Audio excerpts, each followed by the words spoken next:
you're well. I hope you had a really good 2 weeks. I wonder whether any of you have been practicing what I talked about last time. I wonder whether any of you have been practicing an attitude of gratitude. Our subject for reflection today is this word, peace.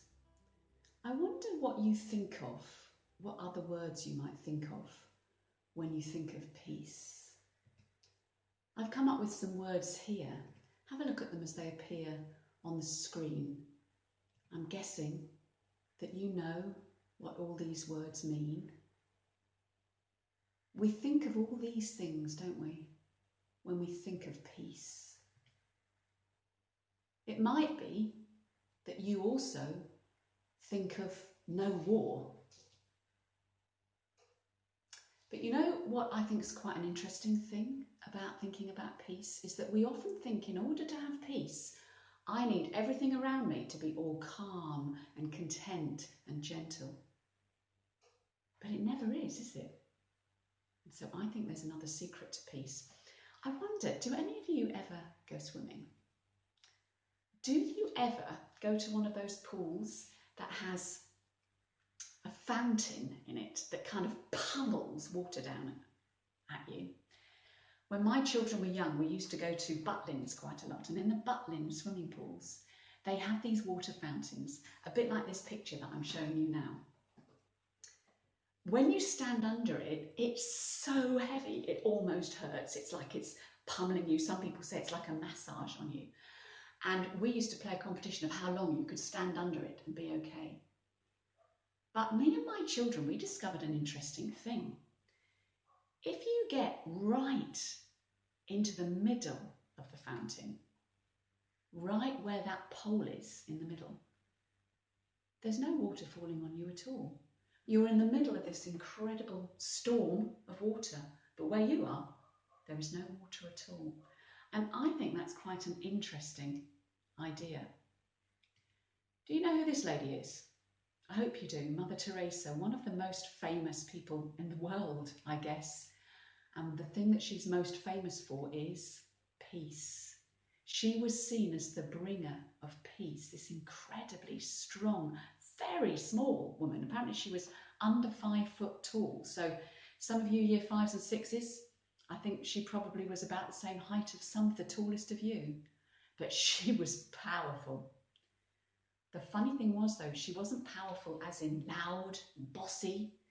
She was powerful in that she brought peace wherever she went. She lived in India for nearly all her life, serving the poor and the needy.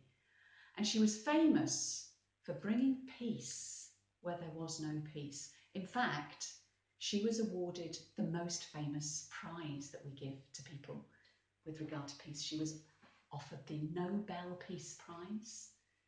She died about 23 years ago. But one of the things she said is a very interesting thing. She said, peace begins with a smile. Now, when you first read that, you think, what on earth is that about? You can't just smile at somebody and it's peace. But what she said was, if you try to smile 5 times a day at somebody who you would rather not smile at, you do it for peace. And what she was meaning, I think, is that when there's people in your world who trouble you, who you find difficult, when you smile at them, that actually is something going on inside as well as what's going on for them. Let's go on now to our Bible story for today. Our story today is one that some of you will know very, very well, but I want you to see if you can think about it a bit differently today. It's called Jesus Calms the Storm. It's set by a lake. It's called the Sea of Galilee. Here's a picture of the Sea of Galilee today. That boat on it's a little bit of a modern boat, you can tell. But we're talking about the Sea of Galilee back in Jesus' time. It wasn't really a sea, it was a lake, but it was so big that often people would call it a sea. Now, Jesus' friends are really familiar with this sea. They have been fishing on it all their lives, so they know it. And they know the strange things it does. Sometimes it's really calm, and then sometimes it whips up into a storm just when you're least expecting it. So our story is about this lake. Jesus had been spending the day teaching all sorts of people. Lots of crowds had come and he'd been teaching everybody about the love of God. And by the end of the day, he was quite tired and he said to his friends, can we just go out on one of your boats, one of your fishing boats? Let's just get away. Just imagine the only way he could get away from the crowds was to get into a boat on the lake, because everybody loved him so much they didn't ever want him to go away from them. And while they were on the lake, having a great time, Jesus goes to sleep. He's so tired and so comfortable. And then suddenly one of those storms starts. And the boat starts rocking around and the waves are enormous and the sky's gone black, the lake's gone black. The noise must have been incredible. I don't know, have any of you been in a storm on the sea? Bit frightening. And even though these men were fishermen and you'd have thought would have been used to it, no, they were scared. They were really scared. But you know what Jesus was doing all the way through this? He was fast asleep in the back of the boat. Well, this carried on, and even these fishermen who were used to the water started to get very, very scared. They thought, we're going to drown. And so they did what they always did when they were frightened. They went to Jesus and they said, Jesus, help us, please. And Jesus wouldn't wake up. So they had to joggle him awake. And then they said, Jesus, don't you care? We're going to drown. Please, will you do something? And so eventually Jesus gets up and he stands up in the boat. That itself must have been quite something. And he commands the winds and the waves. As if he's the one in charge, he says, peace, be still. And the Bible tells us that as soon as he says that, the waves calmed right down, the wind stops blowing. Suddenly the sky seems to be blue again, the water is gentle again, and the storm has completely gone away. The Bible says something else really interesting that I know some of you would already have thought about. It says that the disciples were now more frightened of Jesus himself than they had been of the wind and the storm, because they were thinking, who is this? It's an amazing story, isn't it? It's time for our reflection now. But I was thinking, when I was considering this story, I wonder why Jesus got in the boat and went to sleep and allowed that storm to happen. Have you ever thought about the story like that? Have you ever thought to yourself, I wonder why Jesus didn't stop the storm happening in the first place, rather than allowing his friends to be in the storm and then showing them that he could stop it? Let me just show you again that picture from the beginning. Remember the picture of the fountain in the swimming pool?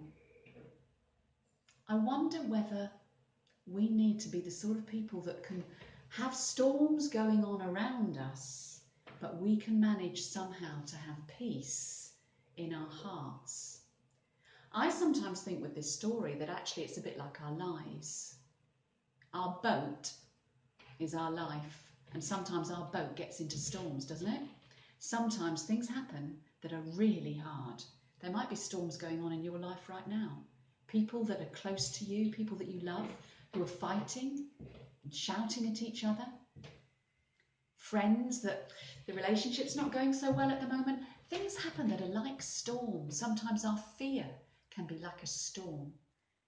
Now, we can't control all the things on the outside, but we can start to control what's going on the inside. So in our reflection time in a minute, we're going to just be still and we're going to think about the peace that can come on the inside.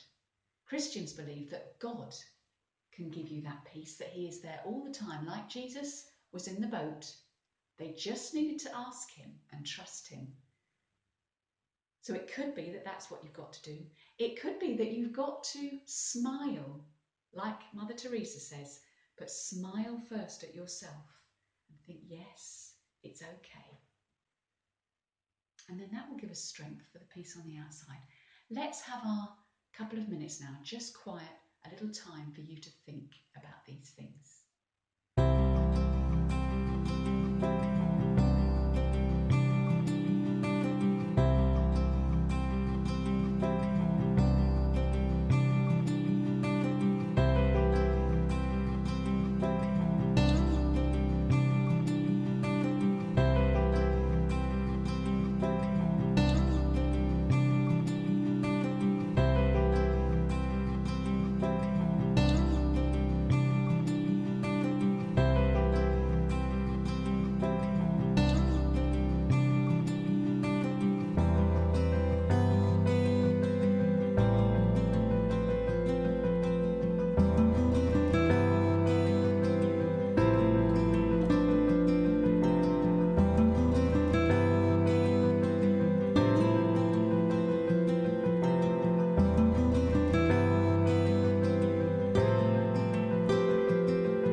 Well done, everybody. Well, that brings us to the end of our reflection for this week, and I wish you all a very good week.